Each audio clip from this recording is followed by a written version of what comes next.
Hello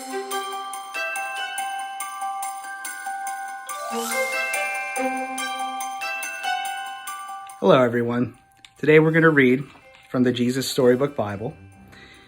If you have a copy, you can read along on page 108, The Warrior Leader. This is Joshua and the Battle of Jericho from Joshua 3 and 6. After Moses died, God gave his people a new leader. His name was Joshua, which means the Lord saves. Joshua was going to lead God's people into the special land God had promised to give them. By this time, God's people had been wandering around in that baking desert for 40 years. So you can imagine how sick they were of sand and anything yellow and tense and walking and being hot. And how happy they were to reach the edge of the desert and to see their beautiful new home right there in front of them, all cool and green and lovely. There was only one problem: Jericho. Jericho was a city, but it wasn't just any old city. It was a fortress, and it stopped anyone from getting into the land. See, there's a picture right there.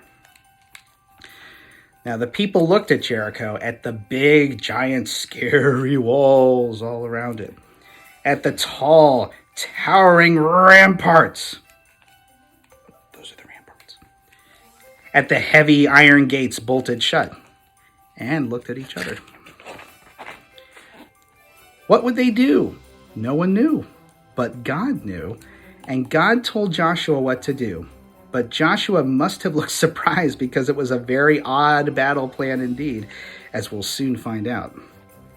Then God made his people a promise. I will always be with you, and I will never, ever leave you. If you do what I say, your lives in the new land will be happy, and everything will go well.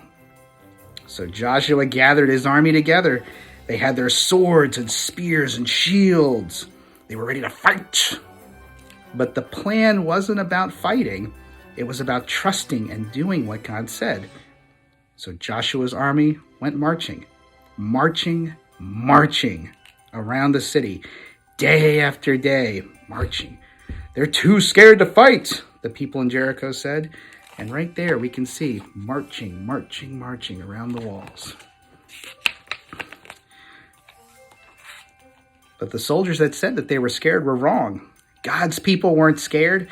They were waiting for God to tell them what to do next. And on the seventh day, God told his people to march around the city not once, but 7 times. Then God told everyone to make as much noise as they could, shrieking and shouting and yelling. Has anyone ever told you to make as much noise as you possibly can? Well, imagine that noise and add 39,999 other people making that noise. You get the idea. Loud! And as it turned out, stone splitting too, because the huge, big, strong walls of Jericho, they started to crumble to the ground like they were made out of sand. And Jericho, the big city, the big walls right there. Look at that. All the noise crumbled and vanished in a cloud of dust. So it was that God's people entered into their new home, and they didn't have to fight to get in. They only had to walk. Now Joshua said, God has brought you safely here. Now will you do what he says? Everyone said, we promise. Only God can make your heart happy, Joshua said, so don't pray to pretend gods.